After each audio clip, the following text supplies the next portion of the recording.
I don't know if you remember this, but like 5 years ago, I tagged you in a post, maybe even longer ago now, but about a indoor water park. Mm-hmm. Do you remember that? Yeah. So I kind of want to go. Obviously, that's pie in the sky. That'd be like a $50 million or $150 million budget to do something like that. I think we were talking about putting something over near like the Bass Park parking area. Yep. It was as the casino was coming up and the new hotels and everything over there. Yep. Do you think something like that could ever be possible in the city of Bangor? Because you look at other cold climate places. New Hampshire has one. Yeah. I think Quebec or Montreal have them right outside the city. So what do you think about that? Actually, we keep seeing this commercial on TV, my wife and I, and I forget where it is in Massachusetts, but it's basically an indoor water park. Yeah. And it's this great wintertime destination for families and with kids. And I don't know. Why not? Why not? How would we even begin? Because like I said, I tagged you as a joke, like thinking that, Ben will find somebody. Yeah. But how do you do that? Because if you even think about like Amazon and them going around shopping to cities, like would you go find an amusement park company and say, hey, like would you consider coming to Bangor? How does that begin? One of the things I've learned on city council, unfortunately, is that our tools for attracting businesses are somewhat limited.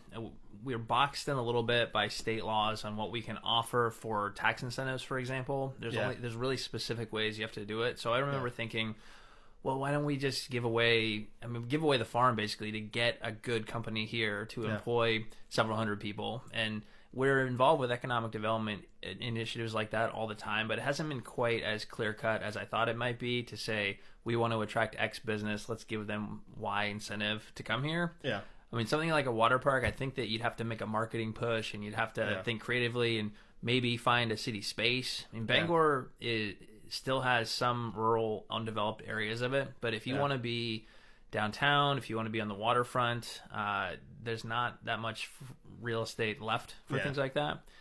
People often want to do creative things downtown, and it's just tough. A lot of the buildings are pretty old, and they require a lot of work to be rehabbed. I selfishly brought up the indoor water park because, as you know, it's March today, March 1st. Yeah. March in Maine can be tough. I know you love living here. I love living in Maine too. We chose to be here, but it gets tough. So I want something warm. So that's why I'm doing the pie in the sky, tossing this out in this podcast. If you're listening, if you got $150 million, please build Chaz and Ben a place to go float in the lazy river in March. Yeah.